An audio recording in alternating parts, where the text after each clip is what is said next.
반갑습니다. 사랑합니다. 네, 줌으로 참석하시는 분들도 환영합니다.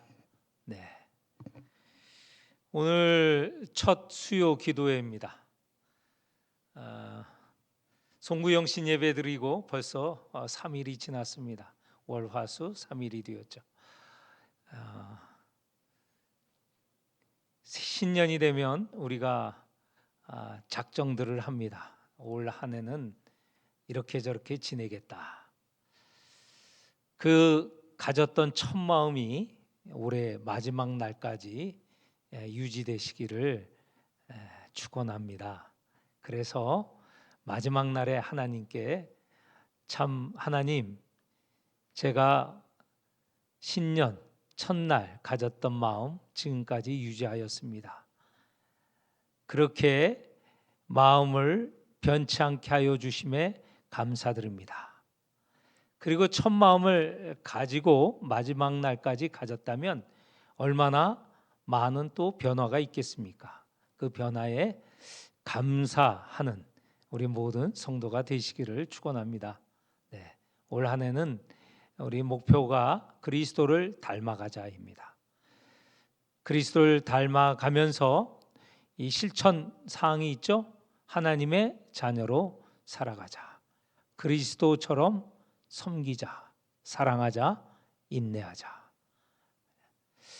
올해 우리 목표를 잡으면서 올 한 해 지난 3년 코로나 시기를 지냈고, 코로나가 이제 올해는 좀 잠잠해질 거로 믿고 그렇게 2023년도에 접어서 들었는데, 지금 들리는 소문은 또 변종이 생겨서 어떻게 될지 모른다라는 또 소문이 들립니다.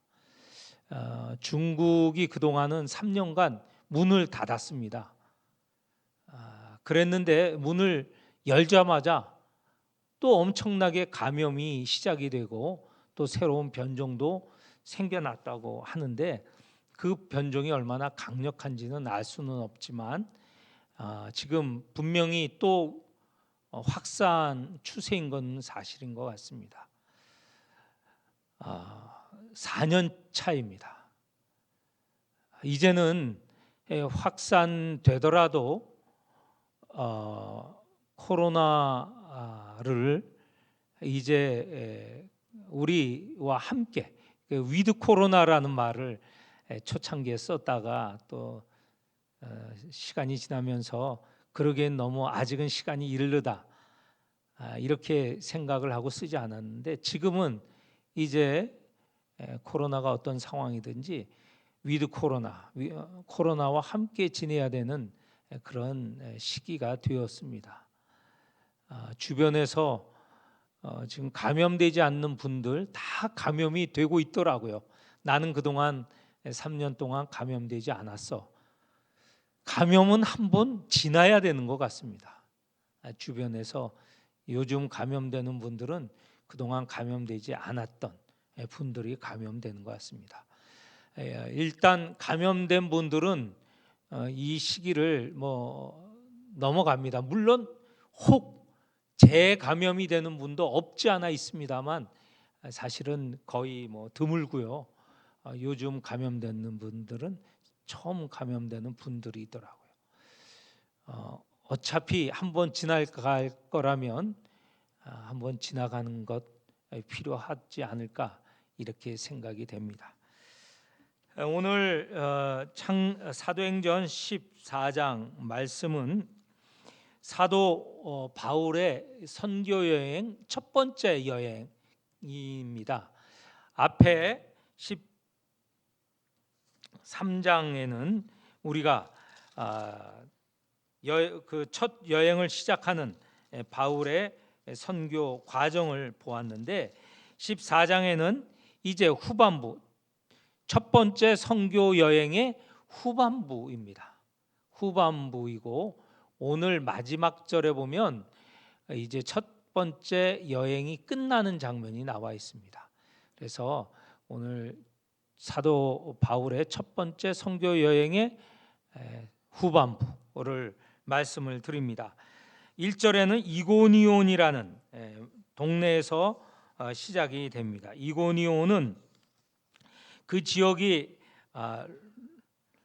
루가오니오라는 그런 지역인데요. 이고니온인 한 도시입니다. 도시에 두 사도 바나바와 바울이 들어가게 되었습니다. 지난 시간에 말씀을 드렸지만 바울의 선교 여행에 어떤 패턴이 있다고 했습니다.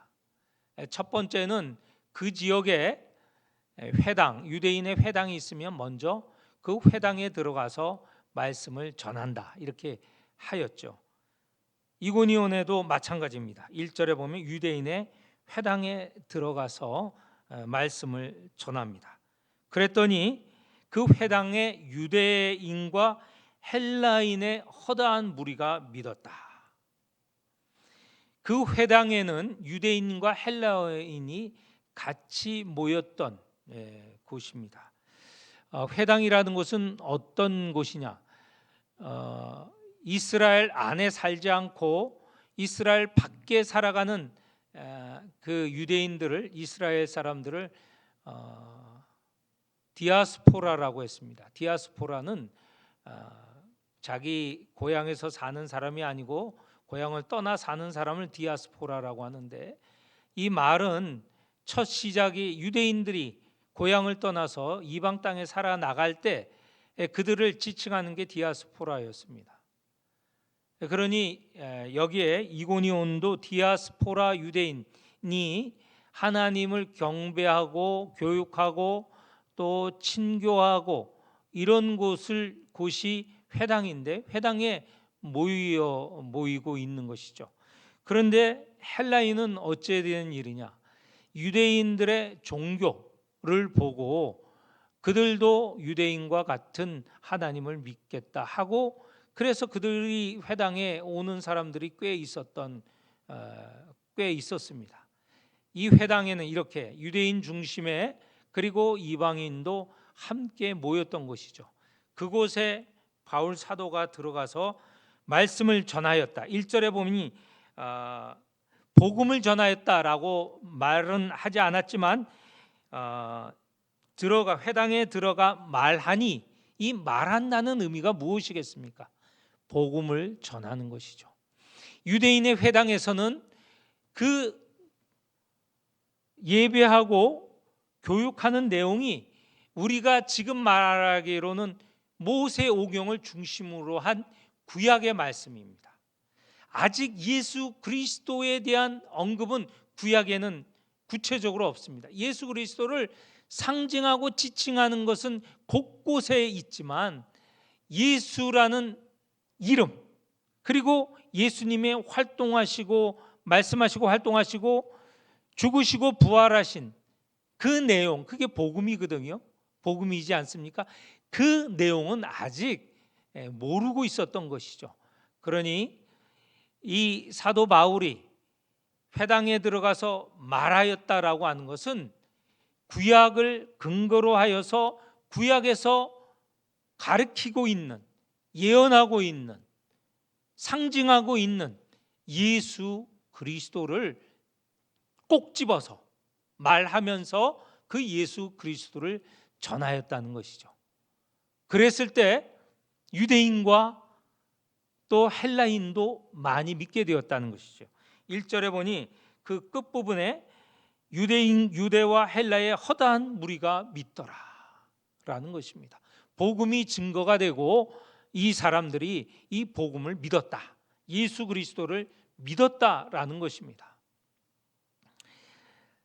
이러니 그 정통적인 유대인들은 속이 뒤집어지는 거죠. 이미 제가 말씀을 드렸습니다. 예수 그리스도에 대한 소문은 이 이스라엘 떠난 바깥에 이 회당에서 이미 들었다는 거죠. 어떻게 듣느냐? 뭐 큰 문제가 없습니다. 경건한 유대인들은 절기가 되면 먼 곳이지만 이스라엘 예루살렘을 방문하였습니다. 성전에서 하나님을 예배하기 위하여서 방문을 하는 것이죠. 물론 매년 방문한 것은 아니겠지만 그들의 마음속에 그들의 성전, 예루살렘에 있는 그 성전에 가서 예배를 드리고자 애를 썼던 것이죠. 그렇게 하여서 갔다 온 사람들이 전하지 않겠습니까? 특별히 세 절기 중에 유월절은 반드시 가려고 하는 절기입니다. 예수님께서 유월절에 바로 십자가에 달리셔서 돌아가셨죠. 그러니 이 이고니온에 있었던 유대인 가운데서도 예루살렘을 방문하였다가 그 시기에 십자가형을 받은 자칭, 유대인들이 말하는 겁니다. 자칭 그리스도라 하는 사람의 십자가에서 처형당하고 부활하였다라는 이야기를 듣고 오았지 않겠습니까? 그래서 그들이 전혀 예수 그리스도를 몰랐던 것은 아니고 바로 소문으로 듣고 있었던 것이었기 때문에 바울이 와서 이 예수 그리스도를 전하였을 때 바로 1절 많은 사람이 믿게 되었다는 것이죠. 그러나 순종하지 않은 유대인, 이들 그 예수는 허무맹랑한 사람이다, 하나님을 모독하는 사람이다, 이렇게 유대인들 사이에 알려져 있지 않았습니까? 그래서 그 예수 그리스도를 전할 때 당연히 그 말씀을 듣지 않고 비판하고 반감을 갖는 사람들이 있었다는 것이죠. 2절에 보니 유대인들 가운데 이방인의 마음을 선동하여 형제들에게 악감을 품게 하는 자가 있었다. 유대인들은 자기 자신들은 물론이고 이방인 헬라인도 예수를 믿게 되니 얼마나 화가 나겠습니까? 그래서 그들을 선동하여서 이 형제들, 이 형제들이라는 것은 바울과 바나바 그리고 그리스도를 믿는 사람들 아닙니까? 이들 형제들에게 악감을 품게 하였습니다. 그렇지만 두 사도는 이고니온에서 오래 머물면서 힘있게 담대하게 주님을 전하였고, 또 그러면서 그 이고니온에서 표적과 기사가 일어났던 것 같습니다. 이 표적과 기사는 병 고치게 하거나 악령에 사로잡힌 사람들에게서 그 악령을 내쫓는 그런 것을 바로 표적과 기사라고 하는데, 그걸 통하여서 복음이 전파되었던 것이죠. 이런 상황에서 이 이고니아 안에서 두 패가 나뉘어집니다.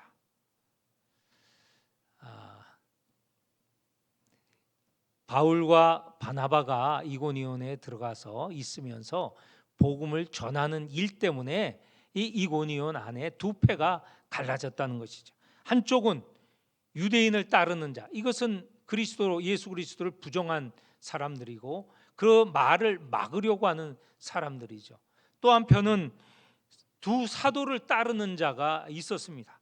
이렇게 두 패로 나누어졌는데, 원래 이 악한 자들은 가진 괴계, 가진 힘을 다 사용하지 않습니까? 그래서 5절에 보면 이방인, 유대인, 관리들, 이들이 작당하여서 두 사도를 비판하고 모욕하고 돌로 치려고 달려들었습니다. 그랬을 때 바울과 바나바는 참 표현이 재밌습니다. 6절에 보니까 그들을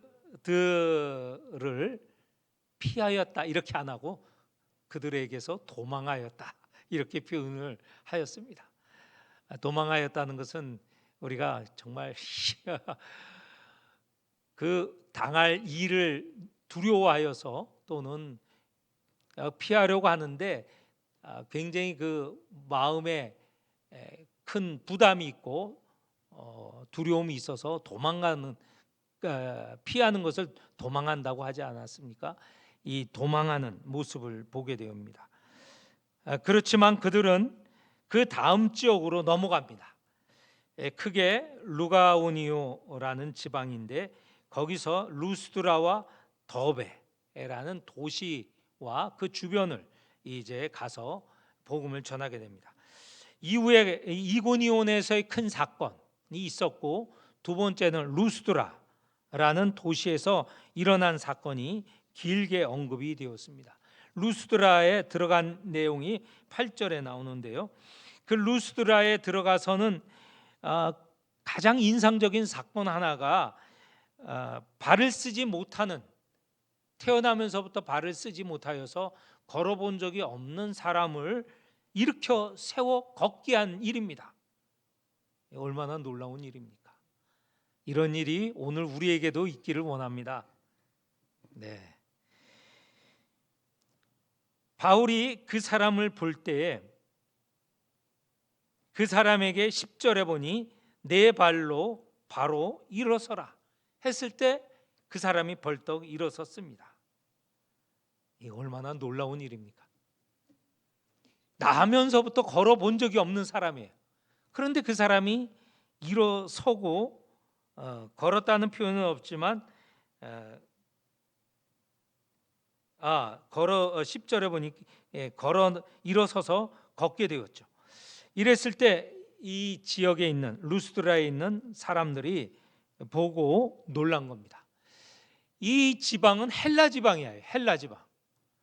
그러니까 이들 사이에서는 어떤 믿음이 있었냐면, 여러분 그 우리 아이들이 보는 그리스 로마 신화 있잖아요. 이들은 그리스 로마 신화에 사로잡힌 사람이에요. 그 신화 속에 살아가고 있는 사람입니다. 그러니 이 바울이 이 사람을 일으켜 세웠을 때, 걷게 하였을 때, 제우스가 우리 사이에 왔구나 해서 바나바를 제우스라고 생각을 했고, 그 당시에 이 병자를 일으켜 세우고 일어나라고 하고 걸으라고 한 사람이 바울이 아니겠습니까? 이 바울을 헤르메스라고 합니다. 이 헤르메스는 그리스 로마 신화에 보면 전령자예요. 신의 전령자. 이게 또 신이지만 신의 말씀을 전하는 그 전령자를 헤르메스라고 합니다. 그러니 바울이 말을 한 사람이니까 바울을 헤르메스라고 언급을 하는 것이죠. 그리고 마치 그 루스드라에는 제우스 신당이 도시 밖에 있었던 것 같습니다. 그랬더니 도시 밖에 있었던 그 제사장, 제우스 신전의 제사장과, 그리고 제사장이 소와 화환, 이 꽃으로 둥글게 화환을 만들어서 이 사람들에게 와서 제사를 지내려고 했습니다. 두 사도가 머무는 곳에 와서 제사를 지내려고 하는 것이죠. 이 두 사도를 신으로 생각한 것이죠. 그래서 제사를 지내려고 했을 때 두 사도가 깜짝 놀라서 뛰어나와 외칩니다. 어찌하여 우리에게 제사를 지내려고 하십니까? 우리도 여러분과 똑같은 성정을 가진 사람입니다. 똑같은 사람이라는 것이죠. 똑같은 성품, 똑같은 본성을 가진 그런 사람이라는 것이죠. 그런데 우리가 이렇게 여러분에게 복음을 전하는 것, 다시 말해서 이 기사, 표적, 이걸 통하여서 예수 그리스도를 전하였는데, 이렇게 복음을 전하는 것은 여러분들이 헛된 신화, 헛된 믿음을 버리고 하나님, 진정 살아계신 하나님을 믿는 신앙으로 돌아오게 하려는 것입니다. 하나님께서 이전 시대, 과거에는 모든 민족이 자기의 길을 걷게 하셨습니다. 그 당시의 상황을 보면 하나님이 특별히 선택하신 백성이 이스라엘 아닙니까? 그래서 선민이라고 하잖아요. 애굽에서 종되었던 이스라엘을 불러내셔서 가나안에 정착하시고 하게 하시고 가나안에서 하나님의 백성으로 살아가게 하셨습니다.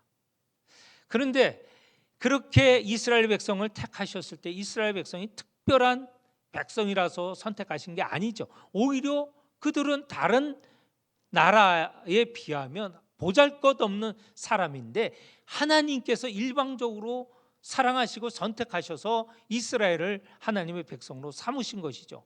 이 백성을 통하여서 온 세계 만민이 하나님께 돌아오게 하는 것이 하나님의 의도였는데 그 뜻을 이스라엘은 저버리고 자기들만 특별한 민족이고 그 외에 다른 민족은 아무런 하나님과 관계가 없다, 이렇게 오해를 한 것이죠. 그래서 교만해지고 자기들이 특별한 민족으로 착각을 하게 된 것입니다. 하나님께서 이스라엘 백성을 택하여서 온 백성이 믿게 하려고 하는 목적이었는데 이 특별히 선택받은 이스라엘이 그것을 잊었기 때문에, 저버렸기 때문에 당시에 온 세상에 복음이, 하나님을 믿고 하나님을 의지하게 하는 그 신앙이 온 세계에 펼쳐지지 못하였던 것이죠.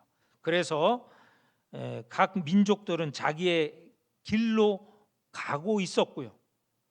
그렇지만 하나님께서는 그들을 그냥 그대로 두신 것은 아닙니다. 17절 이하 17절 보면 그들에게 비를 내리시고 또 결실하게 하시고 또 그로 인하여 그들이 살아가게 하시고 그로 기쁨을 누리게 하신 것은 다 하나님께서 하신 일이다 라는 것입니다. 이렇게 말을 하면서 이들이 바울과 바나바에게 제사 지내는 것을 멈추게 하였습니다. 이렇게 루스드라에서도 두 사도가 기사와 기적을 베풀고 또 말씀을, 복음을 증거하니 이제 이 소문이 주변에 쫙 퍼진 거예요. 그래서 유대인들은 이 지역에 계속 다니면서 복음을 전하는 바울과 바나바를 막으려고 여기 루스드라에서 뿐만 아니라 저 안디옥, 지금 비시디아 안디옥을 지나왔고요, 이고니온을 조금 전에 말씀드린 이고니온입니다. 이고니온에서 유대인들이 몰려왔습니다. 루스드라에까지 온 거죠. 이 원정 온 겁니다. 이들의 목적은 무엇입니까? 바울을 죽이려고 온 것이죠. 그래서 무리를 충동해서 그들이 바울을 잡고 돌로 쳐서 죽은 줄 알고 버렸습니다. 그게 19절인데요. 그런데 바울은 그렇게 돌로 침을 당하였지만 죽지는 않았습니다. 다시 일어나서 루스드라에 들어갔다. 이제 거기서 더 이상 복음 전하기가 쉽지 않아서 더베로 이제 또 나아갔습니다. 더베 21절에 보면 더베에서 복음을 전하니 많은 사람들이 돌아왔다, 제자가 되었다, 이렇게 복음의 성과가 드러나고 있습니다. 이 이후에 이제 여기가 1차 여행의 끝 도시예요. 마지막 도시예요. 그리고는 그 더베에서 돌이켜서 지금까지 온 길로 되돌아갑니다. 되돌아가는 것, 조금 전에 루스드라에서 돌로 쳐 죽임을 당할 뻔했잖아요. 거기서 더베로 왔는데 더베가 마지막 도시였고 이제 다시 루스드라에 갔고 그 앞에 14장 앞부분에 있었던 이고니온으로 돌아가고 또 13장에서 봤던 저 비시디아 안디옥으로 돌아가게 되고, 그러면서 그들은 그렇게 오면서 복음을 전하였고 믿는 이들이 생겼고 믿는 이들은 교회를 이룬 것 아닙니까? 믿는 이들이, 무리가 교회 아닙니까? 교회를 이루었지 않았습니까?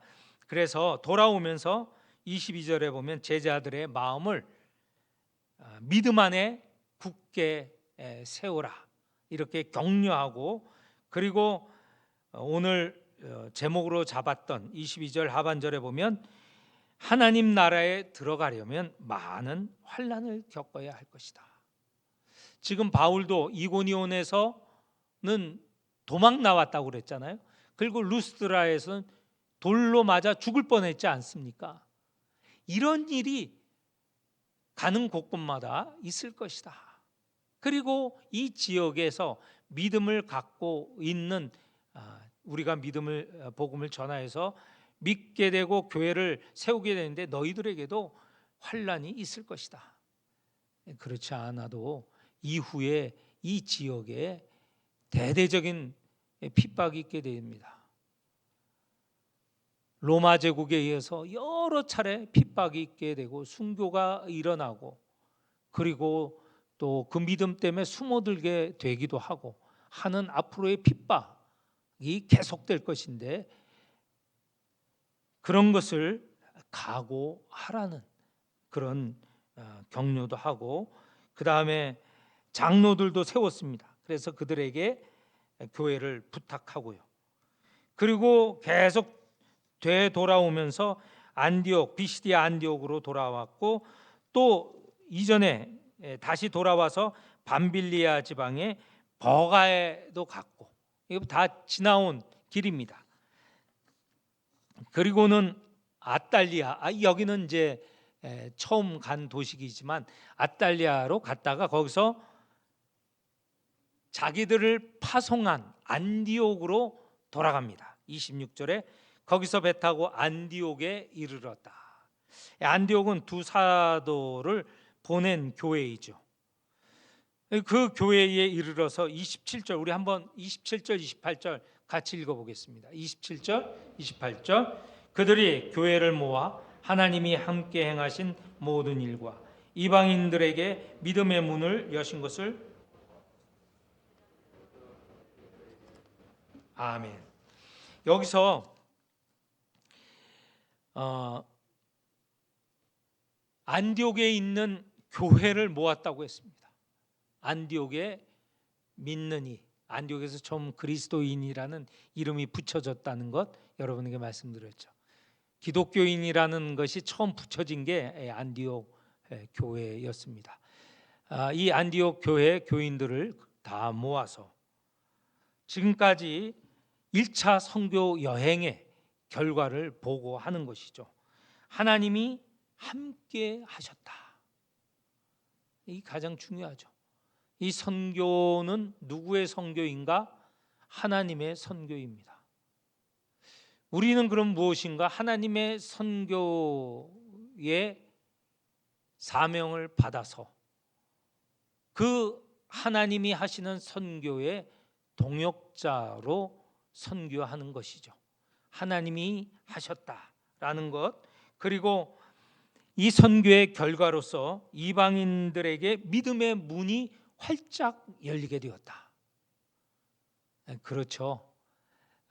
이전부터 계속 이방인들에게 복음이 전하여졌다는 소식이 계속 있어 왔습니다.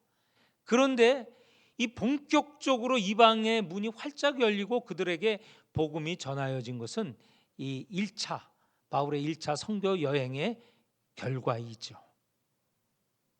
그리고 세 번째 28절에 보면 제자들과 함께 오래 있었다. 안디옥 교회에 오래 있어서 그들과 선교의 결과를 나누고, 이제 어떻게 됩니까? 이렇게 하여서 바울과 바나바는 안디옥 교회에서 죽을 때까지 목회를 하였다. 또는 은퇴할 때까지 목회를 하였다. 이렇게 결론이 납니까? 아니죠. 바울의 선교 여행이 몇 차라고 그랬죠? 2차도 있고 3차도 있고 로마 여행도 있다고 하지 않았습니까? 2차 여행도 2차 선교도 누가 보내느냐? 안디옥 교회가 보내요.